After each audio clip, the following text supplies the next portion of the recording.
The World of Warcraft What's Next panel. Your panelists are Tom Chilton, Ian Hazakostas, Corey Stockton, and Greg Street.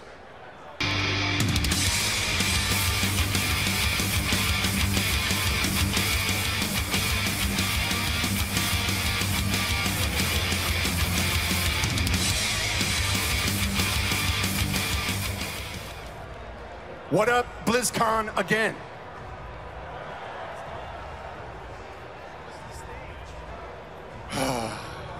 I'm so glad the opening's done. I did.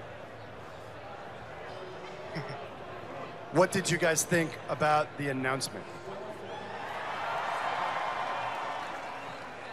Seriously, we're putting together, that art's not up there, we're putting together one of the most kick-ass expansion sets in a very long time. It's just, it's mighty. So the guys asked me to come with today. They're gonna talk a lot about the systems of the game, what it's gonna be. And they asked me to set it up a little bit. So I'm gonna try and do this succinctly, because it's, as you might imagine, a little involved. Is that artwork ever gonna be up on the screen? It's on our screen. They can't see that. We have the most kick-ass piece of artwork right here. So if that doesn't give you a little bit of an indication, Alex Horley did that for us. He's a bad, bad man. They just look like a 70s classic rock group from hell. Deep Purple. What were we talking about? Warlords. Warlords. Hello, you people, get into my room. So why are we here, Chris? Why are we here? Expansion. How did I want to serenade you from down here, Tommy.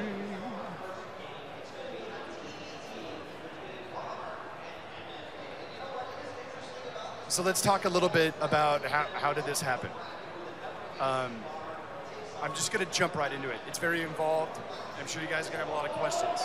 We will get to them as we go through the weekend. We're going to do a lore panel at 2:30 this afternoon in Hall A. The predicating fiction of this expansion set is that after the events of the Siege of Orgrimmar, Garrosh was taken away in chains. We may or may not be doing a piece of fiction to talk about what happened immediately next. Suffice to say, Garrosh will be put on trial, and before the verdict can come down, he escapes. That bastard. That's what I was hoping you were going to vocalize. We've got you right where we want you. Pissed. Garrosh has a new friend who has, let's say, a unique ability to bend time. Garrosh goes back, crestfallen, upset. The world didn't work out quite the way he thought it might. And he hates the Horde now, with his coalition of mongrel races and trolls and elves, really? He hates this Horde and everything that Thrall ever stood for. And boy, does he hate the Alliance too. So he's gone back to the place and the time where the world made sense to him. Of course, going back kind of alters a little bit, but overarchingly, Garrosh's intent is to redeem the Orcish ideal as he sees it. This is a kid who grew up in Garradar, who grew up with the stories of his old man and all these other champions, right? That came up at that time and formed the first Horde, and he likes those stories. And he wants the orcs to be proud again. He wants them to be conquerors and not encumbered by all these other races that he just doesn't understand why they're part of the Horde. And so that is where he has gone. And the most critical element of his mission is to stop the one moment, literally, that defined the history of Azeroth. He's going to stop the moment where the orcs drink the blood of Manaroth. They will be uncursed. They will not be under the sway of the Burning Legion. But again, he will convince them that they must be a horde, that there's conquering to be done, and he will build this iron horde. With all the chieftains of old, he will empower them with, don't panic, some of the technology and engineering that he loves from our present. Black iron machines, flamethrowers, I don't even know yet. Well, the guys know. Garrosh is going to build a very different kind of horde, but its mission is the same. Using his little friend that we talked about earlier that can manipulate time, Garrosh is going to have them build a dark portal, and he is going to lead this iron horde through it. But his little friend has been given the task, kinda, of aligning it to our time. So the adventure of Warlords, for the most part, takes place in what we call Old Draenor, a fully realized world, right? Steeped in all the lore that's come before. We built it to heighten and maximize your sense of what Outland was, but this is a contiguous continent. It's got oceans, it's got beautiful skies, it's got giants, it's got monsters. What kind of world forges a race like the orcs in the first place? It is a brutal place. And from the bones of this world, he would construct this army to enact his revenge on us. Having said all that, I'm sure many of you were thinking like, oh, God, don't tell us. Another orc, really? Tell us this orc is not the boss of the expansion series. We want to get ahead of it. He's not. Garrosh facilitates the storytelling. This was the natural flow. And while he will be heavily involved in the storytelling, he's not the guy. There's a guy behind the guy. Those of you who are astute may conclude very quickly who the guy might be, but we're going to let that ride for a little while longer. I guess I'd also like to tease as the panel goes. The end boss of this whole giddy-up, as so far as we're thinking today, it won't just be an orc dude. Take that as you will. So, do you guys think of anything I haven't said that we should say? Or have I said too much? I think we're good. We can take it.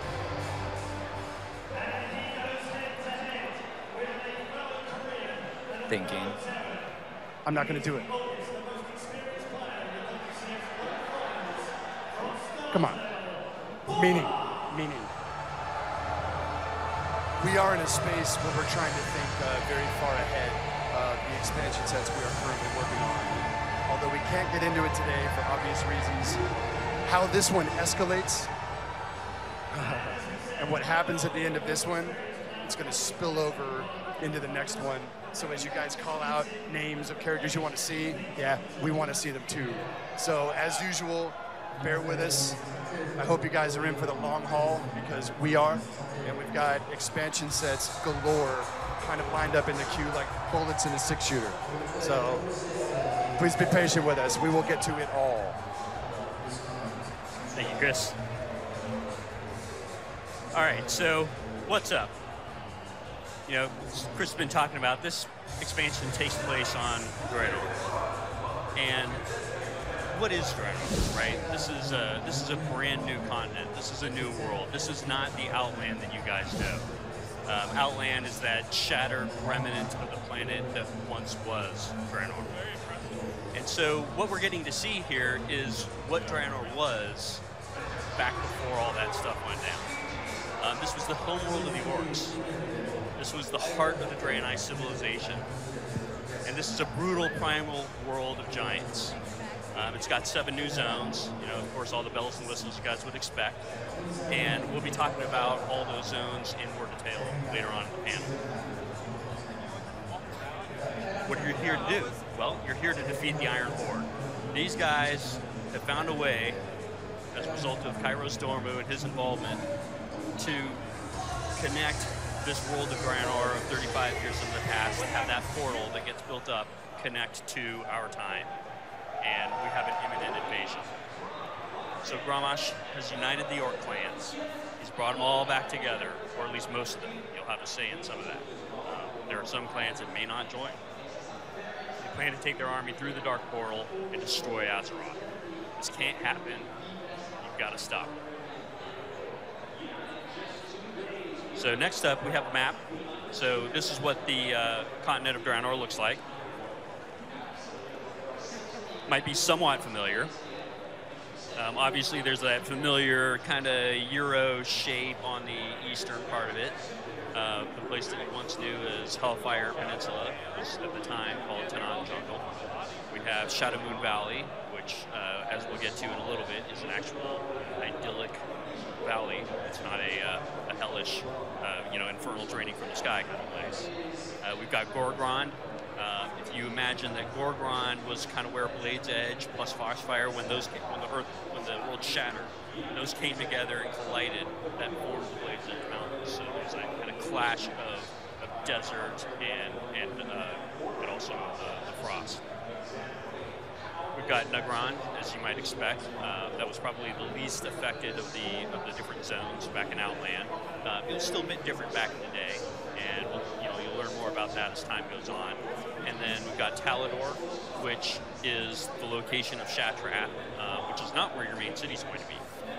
It's also the location of Auchindoun, but this is before Auchindoun blew up and went to hell. So, as players, you're actually going to experience this content in a very different way. As the Alliance, you're going to end up defending Karabor and saving it from the Iron Horde, and that's going to be your main city. Karabor is what you may have known as Black Temple in Outland. So that's actually going to be your city as the Alliance for the expansion. None of that Shattrath nonsense. For the Horde, you are going to you're going to travel to Frostfire Ridge, and in Frostfire Ridge, you're going to help the Frostwolves fight against the ogres that are there, and you're going to liberate the Ogre Citadel. There's a Blades Citadel there called the Bladespire Citadel, and that's going to be your city as well. So a lot of these places that will be familiar to you are actually completely different. And it's important to understand that this is very different than when we did Cataclysm, right? When we did Cataclysm, we took those zones as they were, and then we changed them, we modified them, chasms in the ground and filled them up with lava, did some stuff like that. But these zones are actually completely rebuilt from scratch. These aren't zones, because you can't really go from Outland to what it was before by kind of naturally modifying things. This is actually a complete redo, although kind of faithfully represents sort of a lot of the ideas that you kind of know and love from Outland. So this gives you a sense of scale. Outland compared to Draenor, obviously it was very important to us to maintain very similar proportions so it would feel right. And of course there are new zones. I forgot to talk about Spires of Arak. We go back there down to the south, Spires of Arak. That is the home territory of the Arakoa. This is back before they wound up all cursed the way they are in Outland. So you'll see kind of an epic vision of what their civilization was. Oh yeah, so in the corner, you've got at the very bottom left down there, that's a mysterious ogre continent. The ogres came from Britain, right? And the ogres at this time were at the height of their empire. Their empire exists mostly on the continent down to the south, but their influence has spread to Draenor, and you'll see one really epic city built of the ogres. The ogres also have Bladespire Citadel and stuff like that. So you'll get to see their civilization for what it was, before they got pushed into this whole horde thing by the events that you guys know with Manroth and all that good stuff. And Tom, just to jump in on that, the one thing that really makes Draenor different from Azeroth is that Azeroth has all these different empires over time, right? From the ancient Night Elves, the Trolls, there's all these different kind of handprints of who is in control at any given time. And what's really interesting about Draenor is it's a much more savage world. The ogres are really the only civilization that had any kind of empire. They were it. They were the thing. So it's kind of fun, like as their empire's very much in decline by this time, it's really all the cavemen coming out of the woodwork, the orcs and the Maknathal and things like that are really kind of taking over, the ruins of that former empire. Decadent and degenerate. Oh, well, we've got Farallon. That's TBD. You guys will explore that later on. So what you knew as Netherstorm at this time was Farallon, and you'll be adventuring there in a patch, but it's not there for the launch of Warlords of Draenor. you'll have to. There's a lot to get through. Forward. So with that, Chris, maybe you want to talk about the Orc clans themselves. Sure. So I'll try and go through these really quick. So the Frostwolf clan is a very storied clan. Is the clan from which Durotan, the chief, comes, and his boy to be born one day is Thrall. So one of the really fun things about this expansion set is to actually kind of go back in time. We'll get to this in other panels, but go back to this era, like with Thrall, and he gets to deal with some family business, and he gets to see where he came from and how epic his parents were, and there's actually a much larger family in the line of Durotan, and we actually we get to hang out with them. There's some tension point on, Durotan as a fairly noble orc. Will he join this Iron Horde? His worry about the Horde last time is that they're all turning green and growing spikes out of their eyeballs, and didn't think this demon thing was very good for business. So this time around, he's kind of on the line. So that's part of the fun of the adventure, through Frostfire Ridge that we'll have, is kind of interacting with the Frostwolves and seeing which way they will go. Shadow Moon, Ner'zhul. Some of you may remember this Yahoo is the orc that one day, well, at least in our continuity, becomes the first Lich King. So at this time, Ner'zhul and his Shadow Moon clan, the Shadow Moon are kind of more like scryers. They kind of read the stars. They're kind of the shaman to the shaman, if you will. Garrosh and the Warlords have come to Ner'zhul and go, are you in or are you out? And so much of the events of Shadow Moon Valley relative to the Iron Horde are illustrating the kind of crux of the Shadow Moon clan. Are they worthy to be in or to be out? Will history replay itself? The Shattered Hand. I love this clan. They're creepy. Kargat Bladefist was a villain from Warcraft 2. The idea behind the Shattered Hand is that they were not a natural clan. They were orcs from many different clans who were enslaved by the ogres and worked in the mines and just had a miserable existence. And Kargat, being one of the most clever and willful and just frankly big of these orcs in bondage, one day decides that he's had enough. And he strangles one of the ogres with his slave chain, and he uses his axe to cut off his own arm and sever the chain that bound him to slavery. And then he throws that bloody thing at the feet of all the orcs around him and goes, "Who's next?" And they go, "We're with you, man." And so the whole giddy up in this clan is to kind of fasten on to sever their own hand and fasten on some kind of piece of weaponry or something. And they're a very dark, very pain-minded clan. The Black Rocks are the backbone of the Iron Horde. In our timeline, Blackhand was the first war chief, and we depicted him as kind of maybe a little craven, like a bully, and he loved to lord over people. As we see him as a younger orc here, without the influence of... It's weird. It's a great problem for you guys. Without the influence of Gul'dan, we'll get to that later. Blackhand's kind of a more honest orc. And the Blackrock clan, we show they're smiths. As Garrosh comes from the future with these kind of, for all intents and purposes, blueprints for kind of crazy tanks and war machines, it's the Blackrock clan that will stand up and really create their giant, smoke-pumping foundries and build this war machine for these warlords. Their land of Gorgrond, the current area it's trying to think of the Outland equivalent. It's kind of in the middle. It's kind of a little bit of like where Blade's Edge begins to happen. As you see on the earlier map, we have the Sea of Zangar, but the Zangar Marsh has not yet formed. Though there's a little bit of some toadstools, things like that. But Gorgrond is kind of central Draenor, and they come from a place of lots of steam and lots of ore and things like that.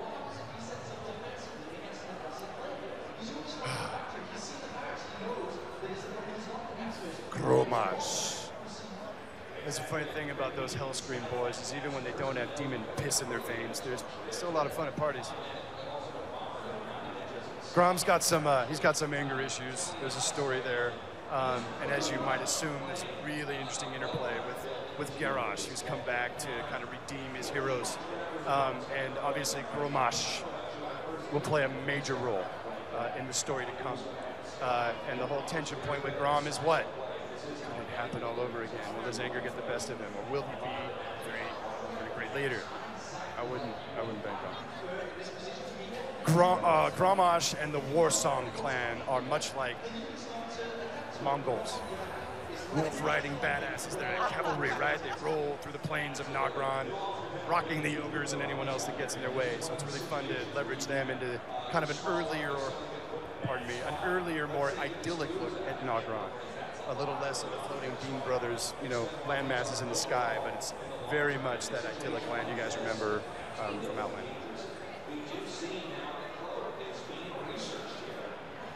The Bleeding Hollow, another one of those, just like the Shattered Hand. I love this clan, and not a lot of people know a lot about it. That's probably because we hadn't made up a lot about it until very recently.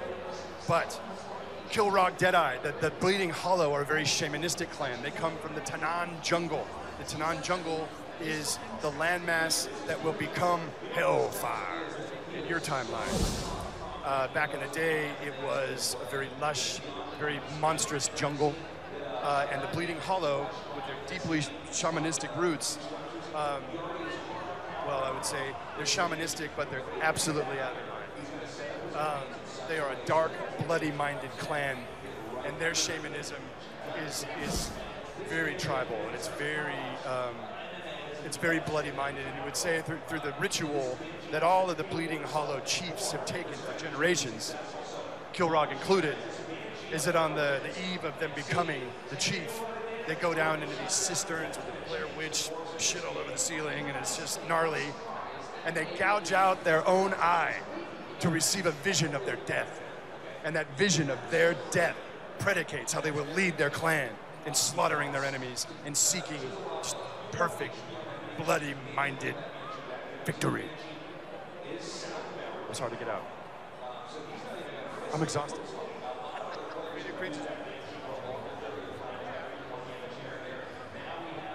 Yeah, we're good. All right, so next we're going to talk about some of the creatures and the zones you're actually going to see in Draenor. So this is a list of just some of the races and the creatures that you're going to come across here. As Chris and Tom were talking about earlier, one of the cool things about Draenor is there's not a lot of civilized, established races here, so it gives us a chance to do just a different set of things, these giant, brutal creatures that you're going to run into. We've got some concept art here, a few of these. A lot of you might remember Gron from Burning Crusade. The Gron here are a completely different breed. You can see here they've been subjugated by the Iron Horde and being used as part of the army. This is another really, really awesome, unique-looking creature. This is called a Genosaur. Now, you can't really get the scale here from this picture, but this creature is something along the lines of the Magnetar from Northrend. It's kind of at that scope, so imagine this thing lumbering across the plain towards you. So here's the ogres. We mentioned earlier that this is the homeland of the ogres. These aren't the same ogres that you know that you fought in Dire Maul. These ogres they're bigger, they're stronger, they're vicious. I think you can get that vibe through the concept art here. And then another new creature, brand new race, these are the Saberon. The Saberon are a race that you're going to find all across Draenor. It's not something that's just located in one zone. You're definitely going to be fighting with them a lot throughout the expansion. Here's a dragonfly. So to get kind of a sense of the scope on this, you can't tell it here either, but we're planning on making this a mount. So when you think about Draenor, it's like things like this. They're these creatures that you might be used to, but we're showing them in a whole different way here, just because this land is such a different place than anything you've been to before. Speaking of flying creatures, this is the Chimera. So what's neat about this Chimera is, on top of the fact that it flies, it's also got a full set of combat animations. We're going to be able to fight this guy as a boss, fight him in the world. It's another one of those creatures that you see it and it just looks savage right off the bat just from taking a look at it. And that's the feeling we wanted to get with Draenor. So, those are some of the creatures you're going to find there. But how do you get there? What's the experience? How do we actually, get there and get started on this stuff? We decided to build a very specific introductory experience that all players will go through. Probably feel feels similar to anyone that did the Death Knight experience. That was a very guided, specific thing to jump you right into the story and get you started. The same thing that we want to do here. We're going to send you on a suicide mission through the Dark Portal to at least give you a chance to get a foothold in Draenor. So we're going to have a launch event before the launch of Warlords that'll kind of set this up. The Dark Portal is going to turn red out in Blasted Lands, and people are going to start realizing something's up. We've got to deal with this. You are the one who's going to deal with this. We're going to send you through. You got to do something about the portal so you guys can even get there and get started. What's great about this is it puts you right in. You don't have to do a quest and read about it. We're going to let you play it, let you experience it as quick as we can. Now, once, depending on if you're Horde or Alliance, once you finish the intro experience, you're going to go to your first zone. For the Horde, that's going to be Frostfire Ridge. Frostfire is a really unique-looking zone. It's a frozen tundra, but we've mixed it with this element of active volcanoes, so it creates a really awesome look. It's very different than anything we've done. It's the home of the Frostwolf clan. So you're going to end up meeting up with Duratan here and help them. They're locked in this gnarly war with the Thunderlord clan, another local clan from the area. Now, the Thunderlords are in the process of joining up with the Iron Horde, so it's really important for you to help put a stop to that and help the Frostwolves really establish the fact that they are not going to join the Iron Horde. Spoilers. Whoops. There's one more really important race in Frostfire, and that's Ogres. The Ogres have a fortress here called Bladespire, and you're actually going to help early on. One of your first things you're going to do is try to recapture that fortress so you can turn it into essentially your capital city for the expansion. This is where hopefully you'll bind and do everything from this space. So this is where Frostfire is on the map. It's up here in the northwest. Here's a look at the zone map itself. There on the western side, you can see Bladespire Fortress. You can kind of get that vibe. It's obviously a snowy, cold zone. Got a little bit of concept art here. This is something we had early on that helped us really get the vibe, get a feel for what it was going to look like. It's got these unique rock structures throughout the whole zone. Really sets it apart from anything. A little anecdote on that, actually, is that we originally concepted this zone as a purple desert.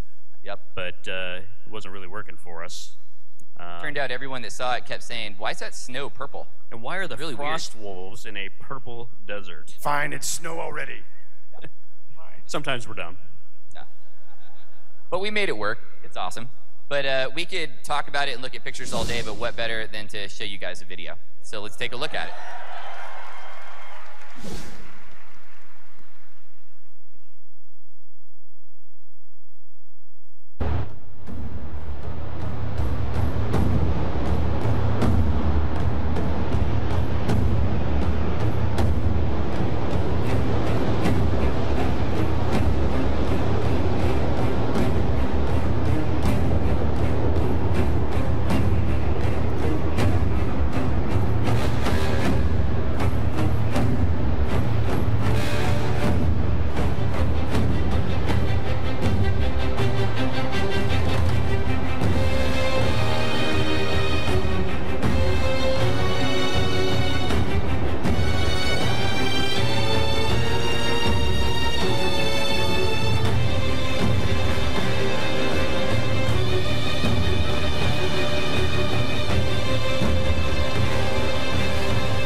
And that is Frostfire Ridge. It's really exciting to be able to talk about that zone because that's the first zone we actually worked on the expansion. So it's been around for a while, so it's great to finally get a chance to show it to you guys. So let's get to the Alliance. So after they finish their introductory experience, they are going to go to Shadow Moon Valley. Obviously a familiar name, a place most people probably know what it's like now. It's completely different in this time and age. The zone is always fast in nighttime. It's nighttime all the time here. It's a zone that you're never going to see the day, so it gives it another unique fit. It's something we really tried to hit with all the zones in Draenor, is that they have a vibe. when you leave it, you're gonna go, oh, that's the zone that it's always nighttime at. That's the zone that's got the crazy fire stuff. We really want to give you that hit so you remember these places. Now, Shadowmoon is the home of Kerebor. It's what you know in the future as Black Temple, but at this point, it's the holy temple of the Draenor. Problem is, it's under attack by the Iron Horde. One of your first things you're gonna do when you get here is stop that attack. We have to save Kerebor. Without Kerebor, the Draenor really don't stand a chance. If you can do that, then you can turn that into your Alliance City, the same way we were talking about that with the Ogre capital in Frostfire. These will be your two kind of capitals that you'll bind from and play the expansion from. There's one other player in this puzzle, though, in Shadowmoon Valley. It's the Shadowmoon Orc clan. This is the home of their clan. They're led by Ner'zhul, and he is hellbent on joining the Iron Horde, and he'll do anything to his people to actually make that happen. You're going to take a part in that and help try to make sure that that doesn't actually come through. So this is where it is on the map. We tried to keep location in mind, make sure that it made sense in relation to where Shadowmoon Valley is in Outland. This is a look at the zone map here. You can see Kerebor off to the right. The Horde invasion comes in from the north there at that dock. The Shadowmoon clan's kind of located, got a couple different camps across the zone. It's a really awesome piece of concept art that we got early on. Helped us set the mood and the vibe for the zone. I think we saw this and we were like, well, why don't we just have it be like this all the time? This looks awesome. But again, let's just take a look at it in game. But before we do that, we wanted to give you a quick reminder. This is what Shadowmoon looked like before. It's a fell-ridden piece of just, I mean, there's a huge volcano in the middle of the zone. It's got Black Temple in it. I mean, the place was just a mess. So what you see here is going to feel much more idyllic, a completely different scene. Let's run the video.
So that's Shadowmoon Valley.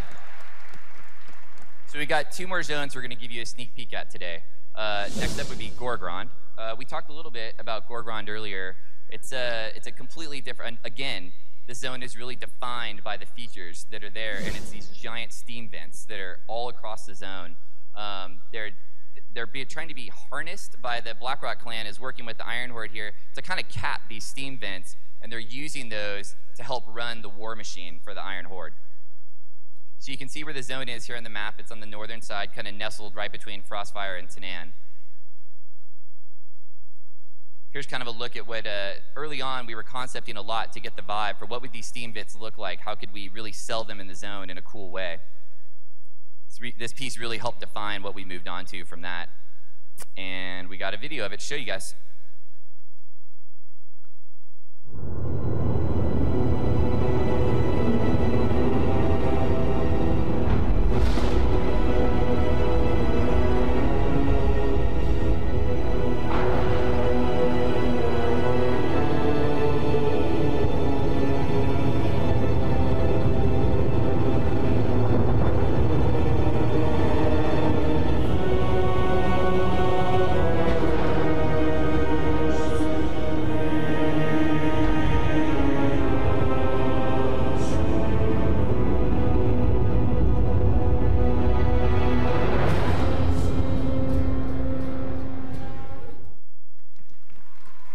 So you kind of got a sneak peek there at the end of a little bit of the Blackrock Foundry. It's actually going to be one of the raids that you'll be playing in as part of Warlords, and we'll talk a little bit more about that later in this panel and a little bit more in our panel tomorrow as well. So finally, we'll wrap up with Talador. Talador, in current time, is what you would know as Terakar Forest.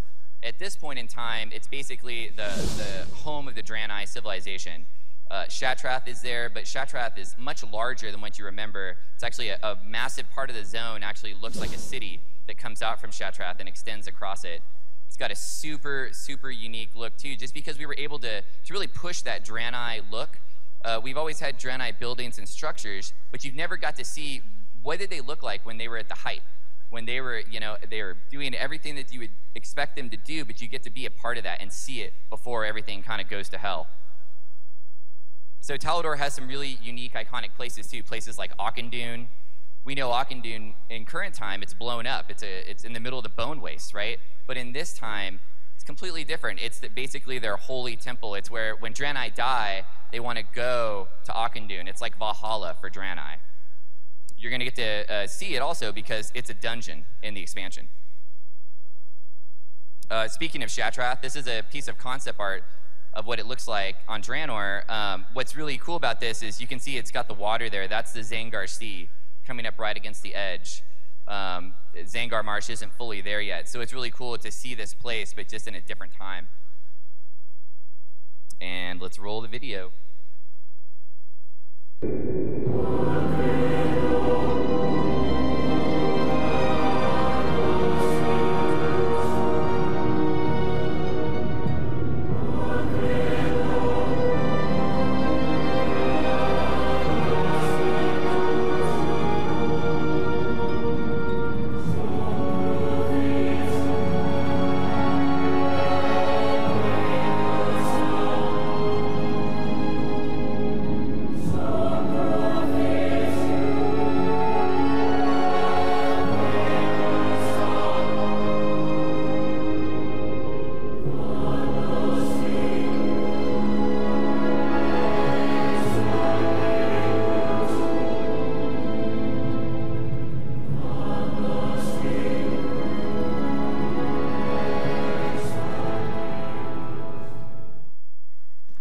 So that's a sneak peek at 4 of the 7 zones in Draenor. Hope you guys like that. It's stuff we've been working on for a while, so super rad to be able to show it off. So now let's maybe talk about a small requested feature.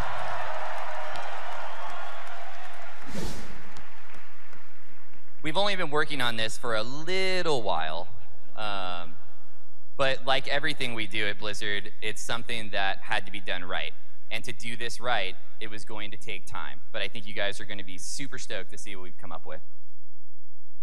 So we had a lot of guidelines when we went into this project. There were things we wanted to make sure happened. Number 1 was to keep the soul of the original characters. When you log in with that female troll and you've got a unique hairstyle, you've got unique tusks, we want to make sure it still looks like what you know and what you've played for all those years, but that it just looks better. We don't want it to feel different. We just want it to increase the fidelity, have things look a lot more like in the current age. So the fidelity has been raised on all this stuff, from textures, polygons, effects, all the different things that you'll see on hairstyles and stuff like that. We've really gone to the nines on this stuff. Most of all, though, is the facial detail. All the emotes across the game, we've fully rigged the faces, so the characters have teeth, they have tongues, they can smile, they can emote. It really is, it completely changes that flavor of that character, but like I said, in a way that still feels like the soul of what that character is. On top of all of this, we've had to mod the animations to go with all these new models. So it's really been a lot of work, because we can't just go in and update the polygons and expect it all to work. There's a lot more polygons that have to be animated. We've got to make sure everything matches up, cloaks, tails, all that stuff. So it really has been a labor of love. We're super excited to show it to you guys today. So we've got 3 races that we're going to give you a sneak preview of here. This is the male dwarf as it exists today. This is the new male dwarf with the updated model. Here's just side by side. So you can kind of see how his beard is still the same beard style, but we've added adornments to it, make it look cooler, make it feel like it fits. Next up would be the orcs. popular race. Current orc, and here's the new orcs. Here they are side by side. Again, same thing. He's got those lamb chops. They just look a lot better. And finally, come on now. Gotta rep the gnomes. So here's the existing gnome, and then here's the new model. I think this gnome very specifically shows what all that work has really paid off. The fact that this gnome looks so much better, but man, I'll be damned, it still looks like a gnome. So we've also got some video to show you guys of these guys in action.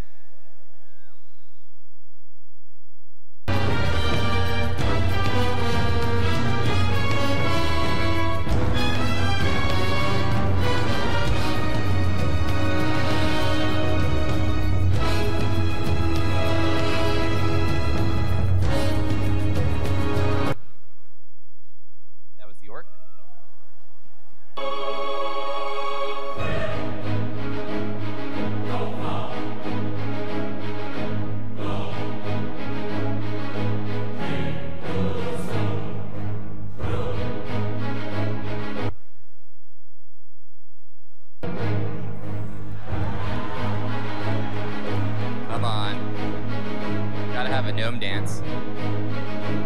Shake it.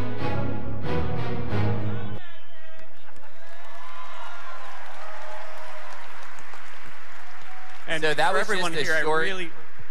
That was just a short sneak preview of the character models. There's a World of Warcraft art panel where they are going to go into explicit detail on more races, how they did this stuff. If you're looking to get info on that, I highly recommend you go to that panel. Their panel is really, really awesome this year. This was just a sneak peek. So next up, Tom's going to talk about some features. All right, so what do we have here? Obviously, you guys probably saw the feature list go by really fast in the introductory movie, and you're going, what is that? What are they doing? And there was maybe something in there that you noticed that might strike a little bit of interest.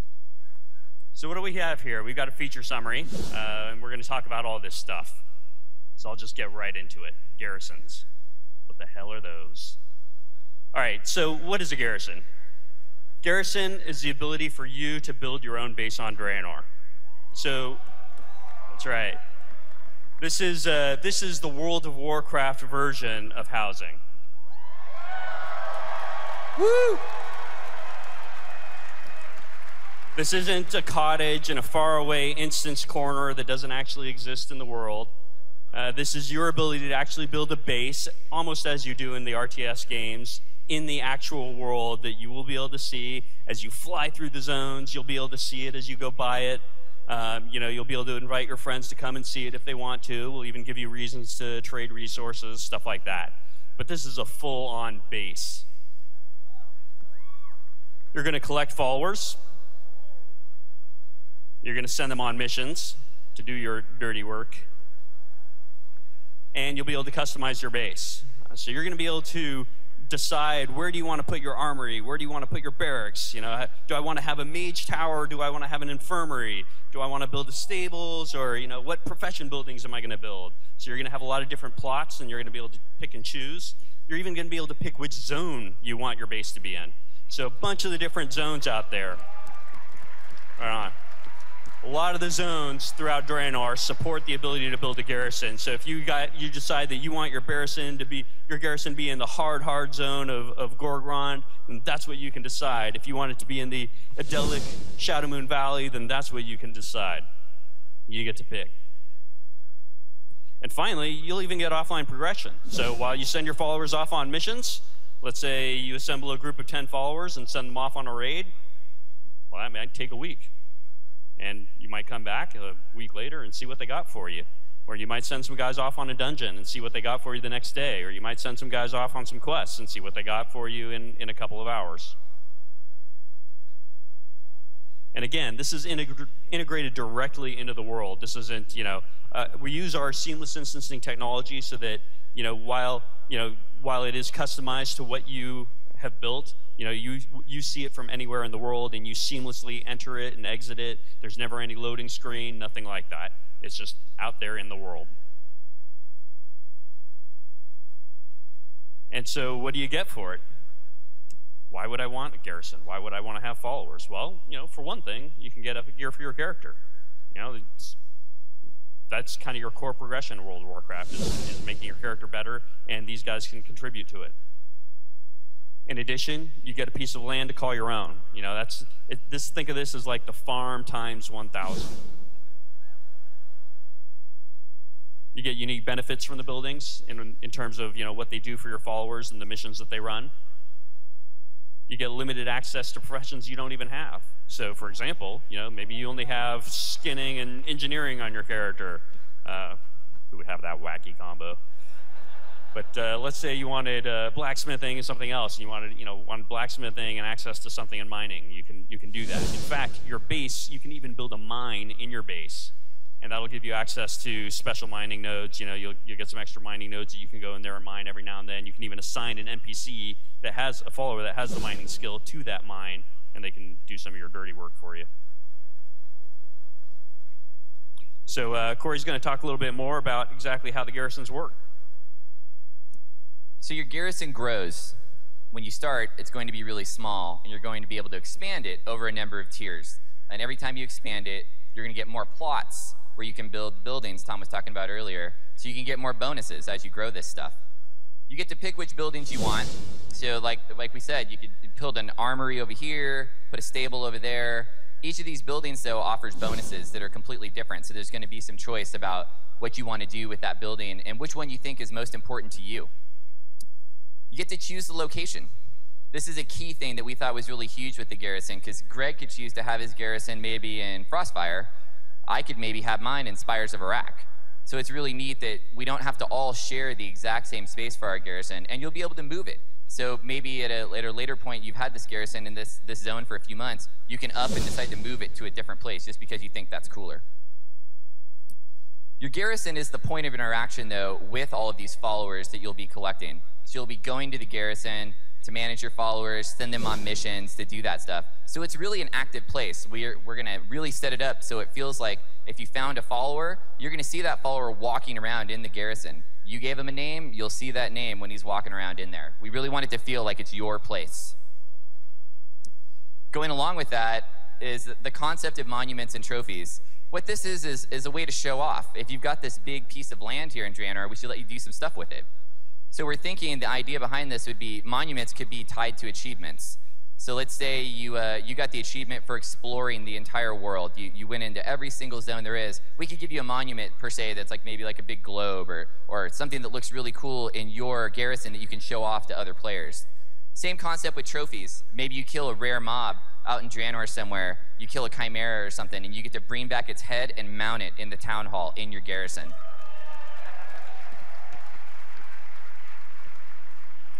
So let's talk a little bit more about the buildings. The buildings, as we mentioned earlier, there's lots of different buildings to pick from.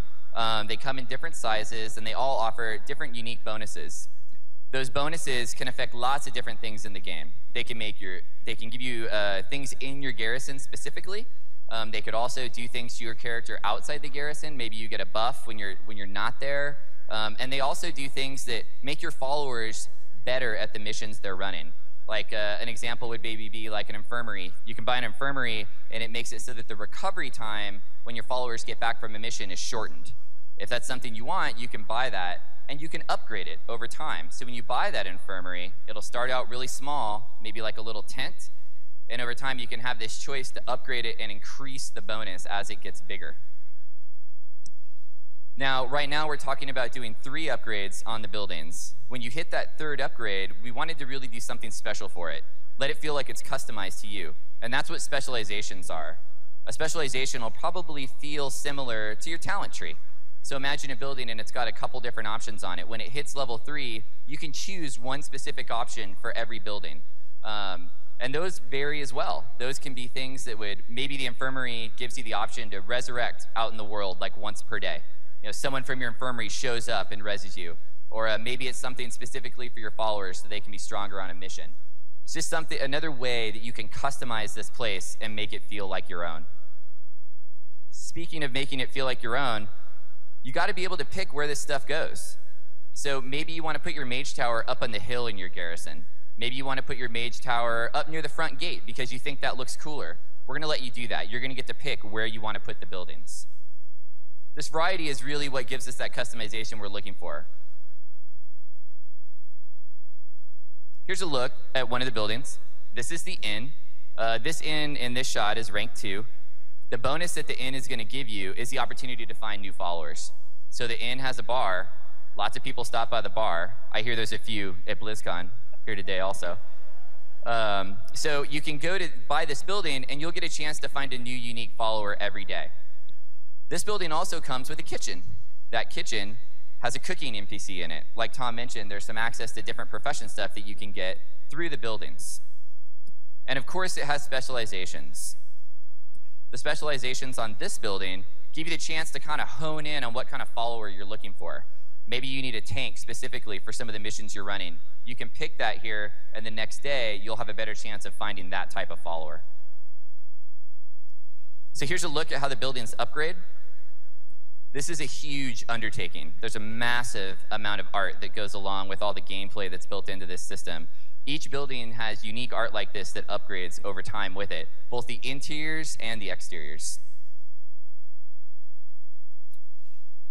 Speaking of interiors, that's a look at the barracks from the outside, and this is the inside, so you can just kind of get a feel for the level of detail we have in this stuff. Now this is a look at a work in progress UI of how we would see people interacting with the garrison. So on the left there, you can see your buildings. So you can pick a building and just drag it over to a slot. The plots themselves come in 3 sizes, so you just match up the building with that size, pay the currency cost that it'll be to build it, and off you go. Anyone that's seen the pet stuff is pretty similar. This is a video showing the garrison upgrading.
So before you ask, yes, there is separate art for Alliance and Horde. Horde will get their own complete, unique set of buildings and have their own look.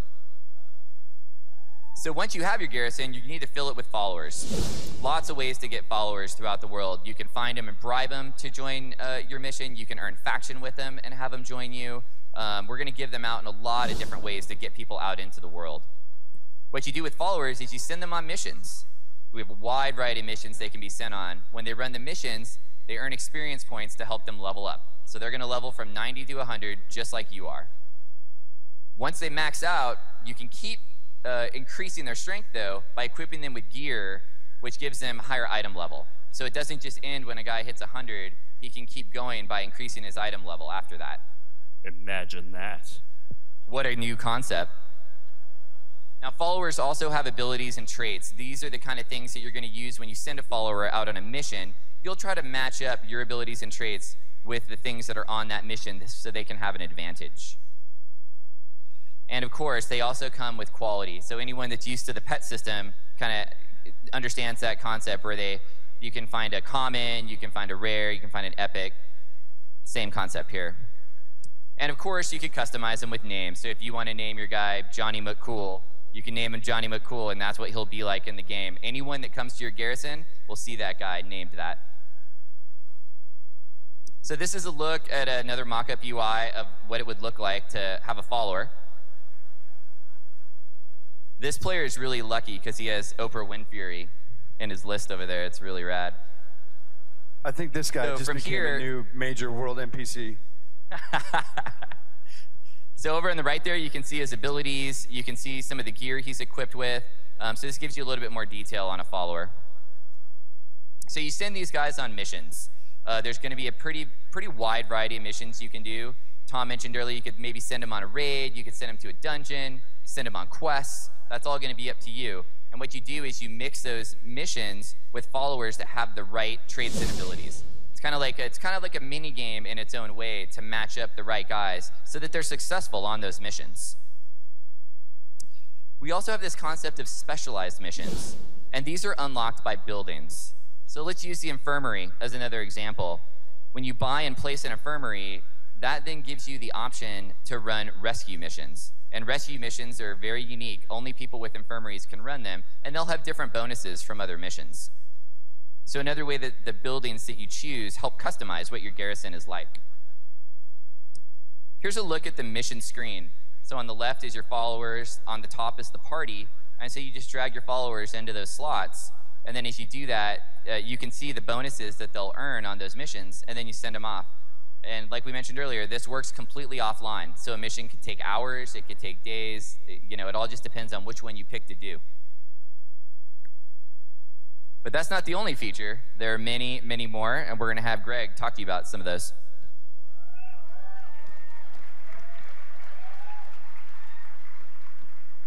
All right, BlizzCon, you still with us? I know it's a lot of information. We've got a lot more to go. It'll take about 2.5 more hours, and we'll be good. Boost to 90.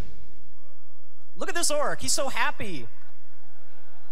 What are we talking about Boost to 90? So you'll hear us say this a lot this weekend. WoW is a game that is better with friends. Such as all of you. So tell me, do you know this story? You get a friend, someone who hasn't played WoW with you, or maybe they took a break and they want to come back, and you're like, awesome, we really need a healer. Just play for the next 4 or 5 weeks, get some gear, and then you can finally raid with us. And the dude's like, okay, I'm in. It is awesome that all of you, I'm assuming everyone in this room has a max level character, and a lot of you probably have many max level characters. But we want to make sure all your friends do too. We want to make sure as soon as Warlords of Draenor comes out, all of you can get in and jump right into the action without having to go back to Burning Crusade or Lich King and play catch-up for weeks and weeks. So, when you purchase Warlords of Draenor, you get to boost one of your characters to level 90. For some of you, this may be a character that never quite made it. For a lot of you, this is going to be, you just got a brand new level 90 alt. If you've ever experienced what we do with Scroll of Resurrection, we want this transition to be really clean. We don't want you to have a lot of, Fell Iron or some quest in Grizzly Hills that's half completed. So we'll clean up your bags, we'll clean up your quest log and your action bar. We're not going to take anything away from you. It'll all be there. We just want to make the experience really seamless. You can jump right in and start having fun in the Return to the Dark Portal adventure. Inventory updates.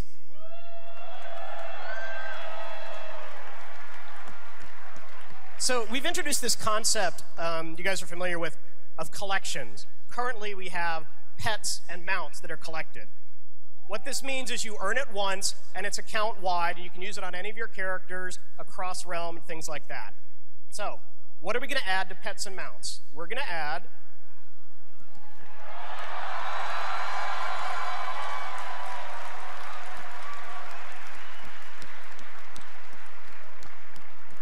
So this is your new heirloom UI. Anything you want is stored here. All of the icons that are grayed out, just with the pet journal, will give you information about where to acquire it, so you don't have to try to remember, was it some vendor in Stormwind, or was it a rare drop, or something like that. All the information is there. And again, this is cross-realm on any character, so you don't have to worry, who had my heirloom? Was it that one dude? I can't find it. Everything's here when you need it.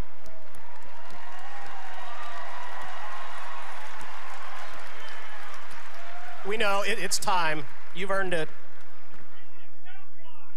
It's really account-wide. And then this is the toy box. It works similarly. You can see a couple of the toys up at the top are starred.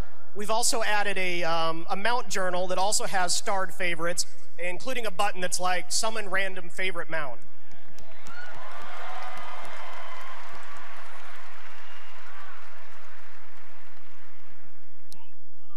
Your bags are still a mess, even with all the heirlooms and toys taken out of them. So what can we do about that? We don't think big bags is the answer. It takes forever to find stuff in it as it is. Instead, we're just trying to organize it a little better. These are a lot of requests we've gotten over the years, and we're finally able to deliver on some of it. So there's a lot of information on this screen. The first thing is you can assign each bag a particular type of inventory. So you can say, I only want consumables to fill up this bag to help you find your stuff better. Secondly, you'll see the white icons indicate new items that have gone into your bag since you last opened them, so you can find that new stuff pretty easily. And then we also highlight the different quality of the items. You can see some of the rare and epic items have their appropriate blue or purple outlines around them. And then finally, the bag that has all the gold icons shows you quickly at a glance that that's vendor trash that you can safely get rid of.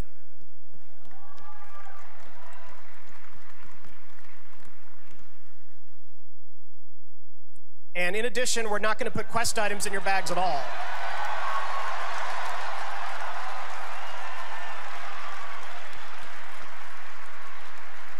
We'll just store these items right on the quest UI so you can see them. If there's a clickable item, it'll be there. And again, hopefully, we may give you bags that are slightly larger, but overall, it should be a much better experience, and you'll spend more time killing orcs and less time organizing stuff. You didn't mean that, orcs. It wasn't personal. The bad orcs. And then finally, we're just going to allow you to craft directly from your bank.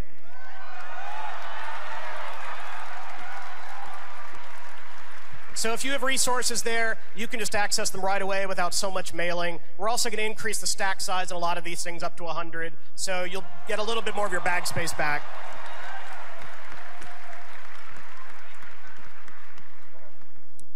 What is the adventure guide? Now, I know all of you out there are masters of World of Warcraft. You never have any questions about where to go or what to do next. But we know that's not true of everyone out there.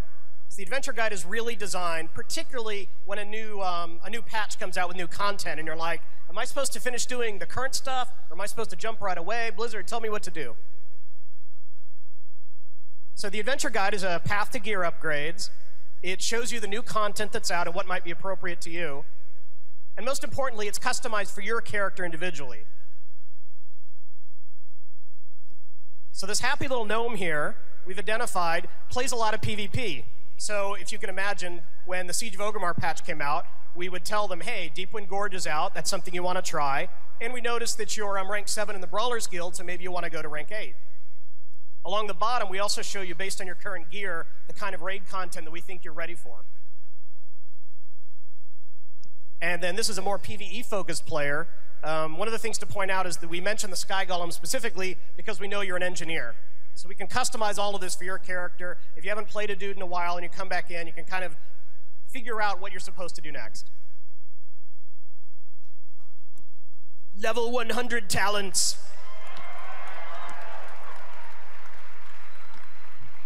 We can't count, so we gave them to you 5 levels early. You can go play Frostfire or Shadow Moon today at BlizzCon.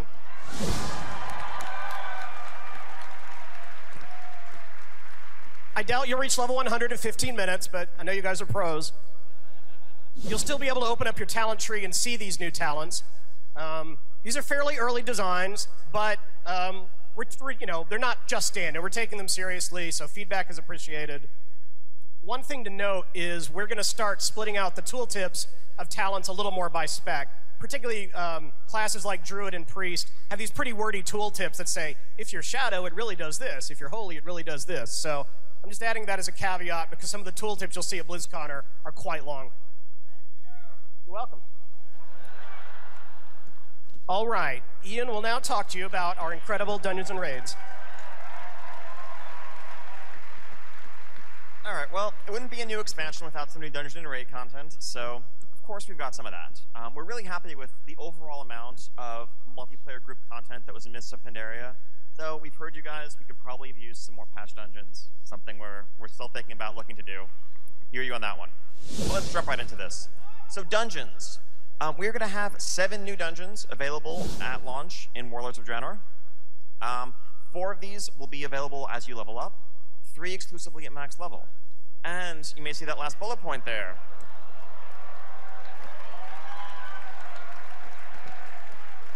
So we always look to see, if it makes sense with the story that we're telling, where the expansion's going as a whole. It's great to have this opportunity to revisit old favorites, old classic dungeons, update them the way we've done with places like Dead Mines or Scalamans or Scarlet Monastery. And given the central importance of the Blackrock clan to the Iron Horde and their plans, this felt like a great time to revisit Upper Blackrock Spire. So that's going to be overhauled, and it will be a new dungeon available at level up as well as max level. And you can see what's going on there. There are some interesting things. We're going to have normal, heroic, and challenge difficulties of all these dungeons. One slight difference between this and Mists of Pandaria is that we will have normal versions of the max level dungeons to really flesh out a full tier of itemization and progression to help you get ready for some maybe more challenging heroic dungeons. So between these max level normal dungeons and scenarios, you can be prepared. And we're happy with how challenge modes have worked out in Myst, so we're continuing to do them to provide some really challenging multiplayer group content for people who want to push themselves in dungeons. So, one dungeon, let's take a close look at this. The Bloodmaw Slag Mines. It's located in Frostfire Ridge, and the Bloodmaw Ogres are just running this brutal mining operation inside pretty much an active volcano. It's a 4-boss dungeon with a non-linear layout, so you can kind of work your way through as you choose, though the final boss will be the final boss regardless. What's going on here is ogres that are, putting Frostwolf orcs, putting Draenei hard to work in this volcano, and as you go through, depending on your faction, you will liberate them, kind of stage a revolt, raise allies on your side, and take down the cruel master of the mines. Now, this dungeon is completely playable on the floor of BlizzCon today, so if you are here with a few friends, guildmates, you can line up as a group of 5 and jump right in. If not, maybe you can spam the equivalent of a trade chat as you're waiting in line, try to find a group to put together. While this dungeon is in a Horde starting zone, if you're Alliance, you'll have an item in your bags that will teleport you to the dungeon. So both factions can check it out. Curious to see what you guys think when it's on the floor.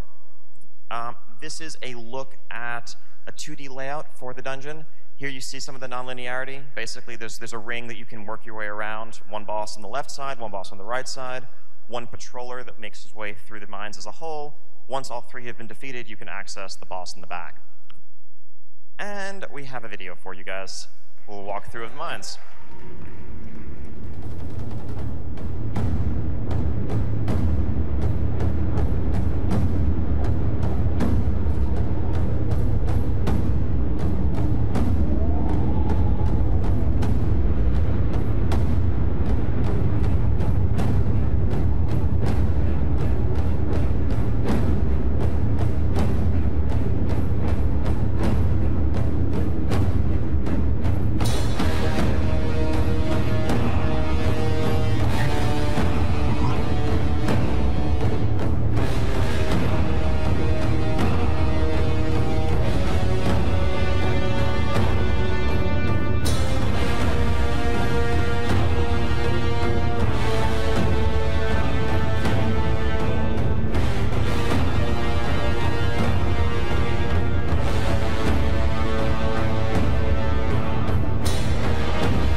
So, and of course, that's just one dungeon of the many. Some of the others that you're going to be seeing in Warlords, there's a dungeon set at the Blackrock Foundry in Gorgrond, where you can really see the Blackrock War Machine kind of in full swing and help take that apart. Alkindune in Talador.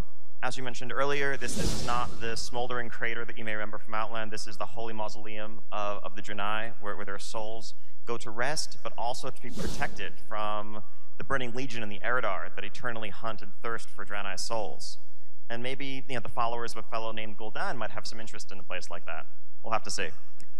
The Arakoa Spires, looking down upon the land and the spires of Iraq. These are not the hunched, twisted Arakoa that were cursed in Outland. This is the majestic, winged race that has a high civilization, and you will be seeing what they're up to there. In Shadowmoon Valley, the Shadowmoon clan, Ner'zhul, beneath the earth, is working and dabbling with dark powers in the Shadowmoon burial grounds as he slips further into his descent into darkness, and you'll have to go in there and put a stop to what he's doing, of course. And the Iron Barracks, where an army is being raised, this army that's going to march into and take over Azeroth, unless you stop them, and more. So that's just the dungeons. Of course, raids. As I mentioned, we're happy with the amount of raid content that was available in Mists of Pandaria release. We liked the way the staggered two-tier rollout worked, where we had Mogashan Vaults initially, and then Heart of Fear and Terrace of Endless Spring afterwards. So we're kind of looking to mirror that going forward into Warlords. There are going to be 2 new raid zones available. The one right at the outset is going to be the Ogre raid at Highmaul in Nagrand. This is a bit of that high Ogre civilization that we talked about earlier. This is going to be a 6-boss raid, and will kind of whet your appetite for the things that are to come. After that, you'll be able to venture into the Blackrock Foundry, where really this is the war machine of the Iron Horde. It's the height of its military might. The processing, refining of the Blackrock ore, for which the Blackrock clan gets its name, as it's forged into weapons and armor and war machines that are assembled and sent off to the front lines to wreak havoc upon Draenei and eventually Azeroth.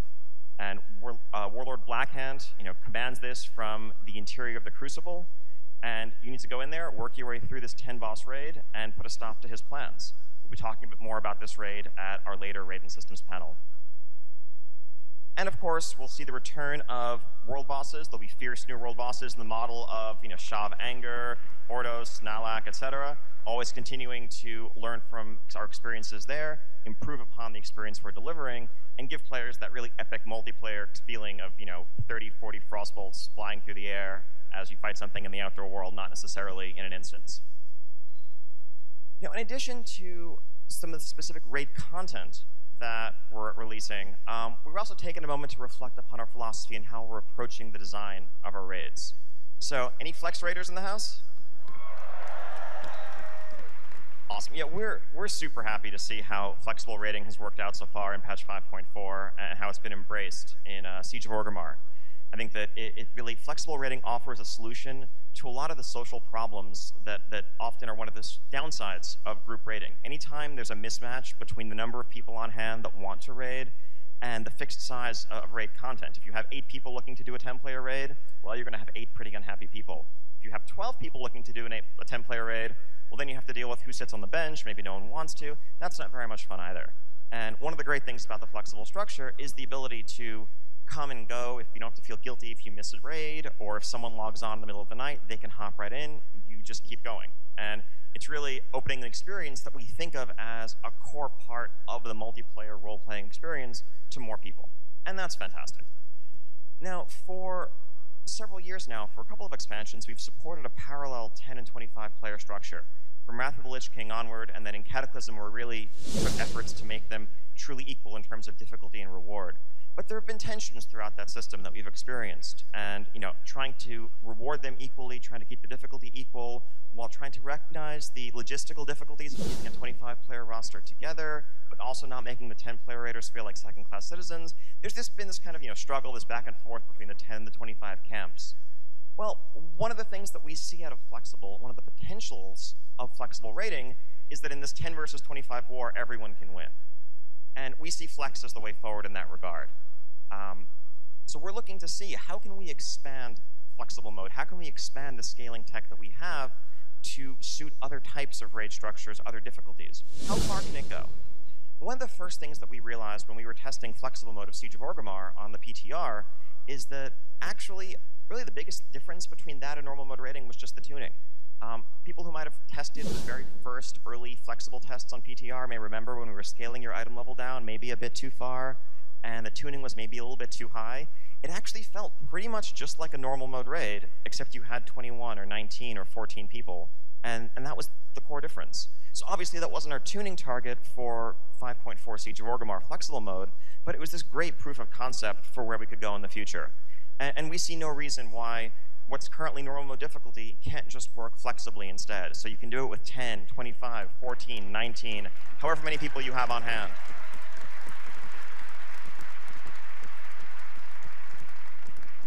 And so that leads us to continue to think, well, is there anything else the Flex can do for us?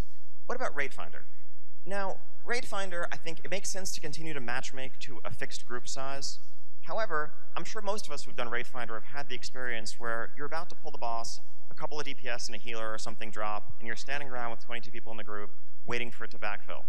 Wouldn't it be nice if the boss could just scale down smoothly in difficulty so you could just go ahead and pull instead of waiting?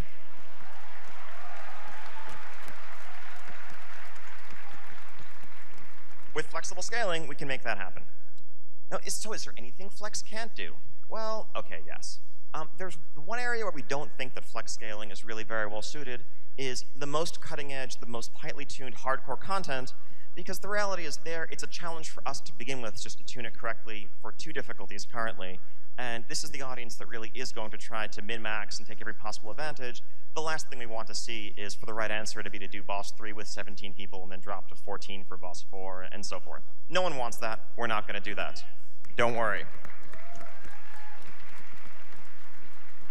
But what that means is that really cutting-edge content is best suited in terms of tuning, in terms of presentation, to a single raid size. And we've been looking, since we've been getting rid of this parallel 10 and 25 structure in our normal mode, and we've been thinking, what can we do about that for our current heroic mode? And what we're doing is looking to consolidate to a single 20-player raid size going forward. We were trying to pick an intermediate point that would be a compromise between the 2 existing raid sizes, but also allow for us to do some things like assume that you have at least one of every class present. So if you really missed the Enslaved Demon mechanic on High King Malgar way back when, or Spellsteal mechanics, we can do that. I don't know that we do exactly that, but we can do that. And it will provide a much more level playing field, more tightly tuned content, and a better experience all around going forward. So to sum up, this is the picture of raiding in Warlords of Draenor. We're streamlining. We're condensing from 6 separate modes of raiding down to 4. We'll have Raid Finder, which exists largely as it does today, with the benefit of being able to scale slightly to accommodate variances in group size or maybe to improve queue times. We will have a normal mode that scales flexibly from 10 to 25. We will have a heroic mode that scales flexibly from 10 to 25. And for those seeking the ultimate raiding challenge, we have Mythic difficulty at a fixed 20-player raid size.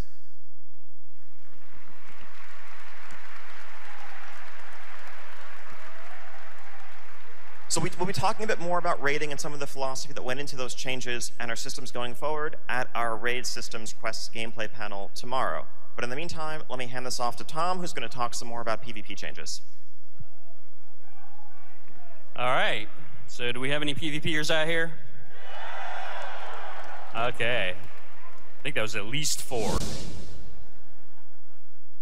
right, so what are we doing with PvP? Here's kind of a summary of the different things that we're tackling. We're going to create a world PvP zone, and I'll talk about that first. That's probably the most meaningful, really new type of thing that we're doing compared to what we've done in the past.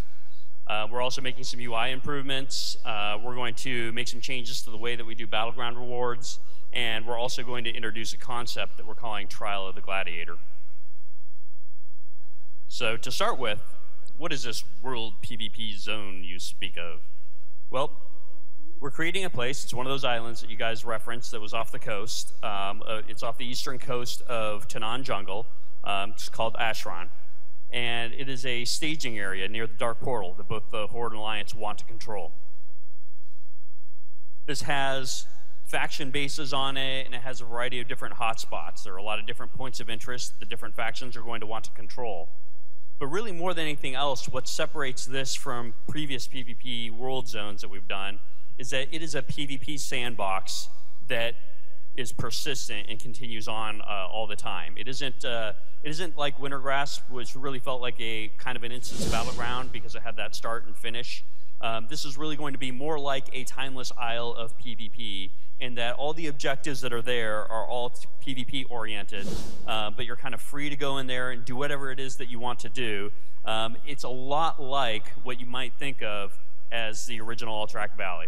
I don't know if there are many people here that played the original AV.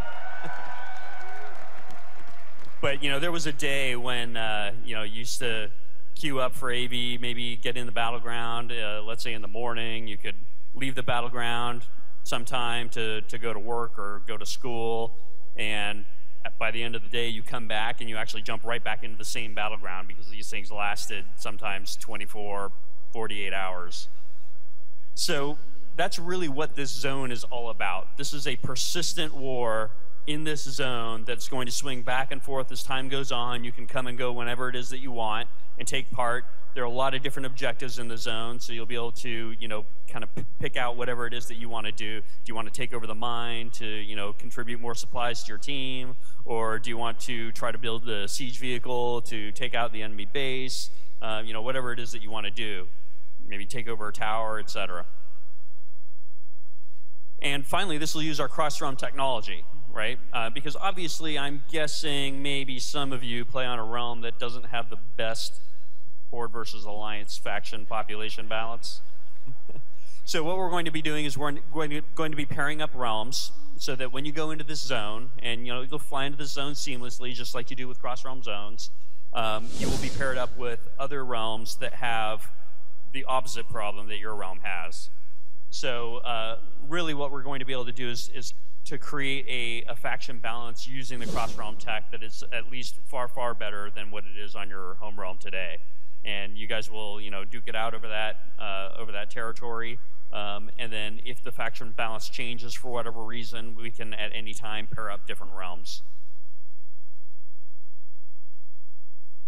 So there it is off the coast of Tanaan Jungle. This island actually existed in some of the really old Warcraft maps, was sort of referred to as the Deathwing Island, mysteriously. And this is just a concept piece, like it's just a mock-up to show kind of some of the environment and art assets that we're looking at using. There are a lot of different pieces that we're going to be assembling to create the Horde and Alliance bases, and there are going to be a ton of different points of interest around also. You know, you're looking at a zone that's going to have constant, non-stop action going on. So for any of you PvPers that really want to just feel like you can go to a zone and hang out and have some kind of, you know, entertaining killing of the other side without a whole lot of structure, this is the place to do it. You'll get to build and commandeer siege vehicles. Some of these are vehicles that you might build over the course of multiple days, right? You might gather some materials on one day and continue your progress on the next day, and then eventually build your machine of mighty destruction and have a rampage on your enemies for a while. You'll be able to reduce the enemy base to rubble, and the battle will rage on. Here are some of the siege vehicles that you'll get to use. You'll also be able to commandeer some of the Iron Horde siege vehicles that are around. You know, the Iron Horde has had a presence here also, so you'll get a mix of different stuff. We have things like the Incinerator. We have the Blade Mortar that shoots this, you know, giant net full of old weapons at your opponent, so it just kind of flays them with shrapnel. Good times. So next up, we have our UI improvements. We have a lot of different things that we're going to try to do to the UI to just make the PvP experience cleaner, a little easier to follow, all that kind of stuff. We have our objective tracker.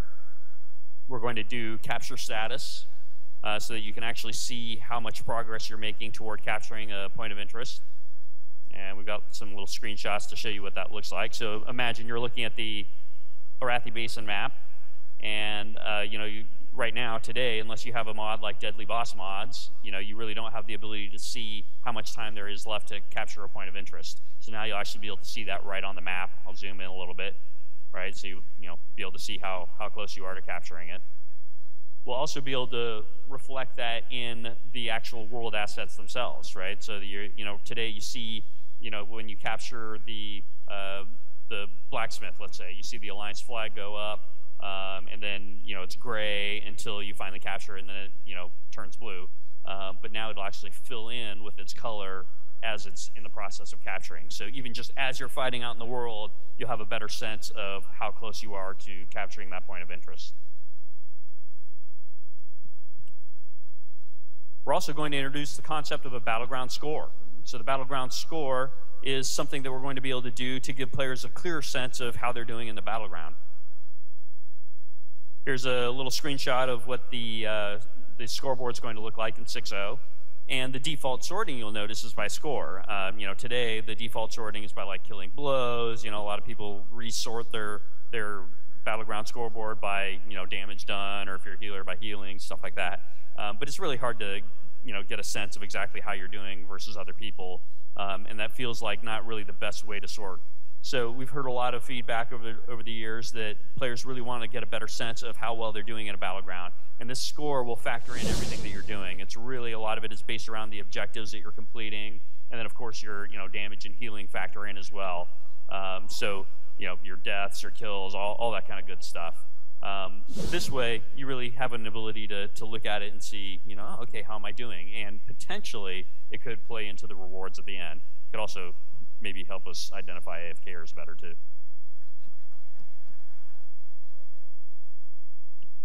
So I also talked a bit about the reward system and what we're going to try to do with that. So today, you know, one of the problems that we have with PvP is that it's too deterministic. And we love some of that determinism in that, you know, okay, well, I need this much honor to be able to, you know, buy the legs that I want to buy, or the helmet or whatever. But it feels a bit formulaic in that, you know, from week to week, you know, okay, well, you know, it's going to take me about 8 battlegrounds, and I'll have enough honor to buy the pair of pants, and it just feels very formulaic. We thought it would be really cool to break that up with bonus random rewards. So, of course, the honor system is going to stay in place, and you'll still earn honor, and you'll be able to buy the items exactly as you do today. But wouldn't it be cool if at the end of any given battleground or even arena, if you had a chance to get lucky and win some stuff in advance? Hey, here's to getting lucky. So, so what are the things that you can get? You can get items, you know, maybe that pair of legs that you really have been wanting to buy. You might get lucky and roll that and happen to get it in advance. You might get some bonus honor. You might get some bind on equip gear. And so while the bind on equip gear might not be the stuff that's a direct upgrade for your character, it might be, depending on where you are in your progression. It could also be really cool to put on the auction house and actually make some money off of doing PvP. Imagine that. Also, we'll have things like consumables, stuff like that, so that, you know, if you ever wanted to have, you know, something like the battleground potions that we used to do back in the day, this is a really cool way to earn those things. Finally, we'll also be able to do a weekly quest to upgrade an item, so that it takes a little bit of the pressure off of your honor in terms of, oh, should I buy an item, or should I use my honor to upgrade an item, or that sort of thing. We'll be able to do a weekly quest to complete, you know, to win a certain number of battlegrounds or arenas. And as soon as you do, then boom, you'll be able to upgrade an item. And last but not least, I want to talk a little bit about this thing that we're calling the Trial of the Gladiator. And so you might be asking yourself, what is the Trial of the Gladiator? I know what gladiators are, but how does this work? Well, Trial of the Gladiator is the arena ladder. I don't know how many of you are, you know, fairly competitive in the arena these days, but yeah, hell yeah. So one of the problems that we have is that it's very difficult to find people of your caliber, if you're a really high-end competitive player, to play with at the same time.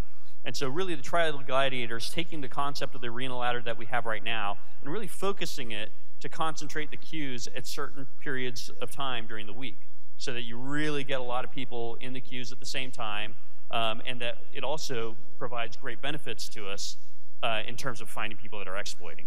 I don't know how much you guys know about it, but anytime, pretty much any time, there's an exploit going on with the arena ladders, or even the rated battleground ladders, it has something to do with a couple of sketchy dudes logging in at like 4 a.m. and queuing against their other sketchy friends and manipulating the ladders.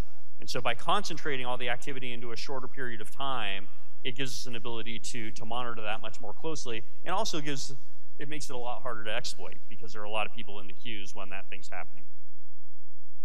In addition, one of the really exciting things here is that we get to use what we call tournament rules. So this is a lot like the way the arena server works, right? So when you go to the arena server, it's not a competition about gear. Anybody can go to the Trial of the Gladiator and use the vendors and put on the gear that they want to use and hop right into the Trial of the Gladiator. It is purely about the skill. So if you're the kind of person that doesn't want to grind toward your gear on a season-by-season basis, this is the thing for you. You show up, everybody has the same item level, You pick which items that you want to use, and you jump in there, and that's what you use. Your PvE gear won't work in there, only this stuff.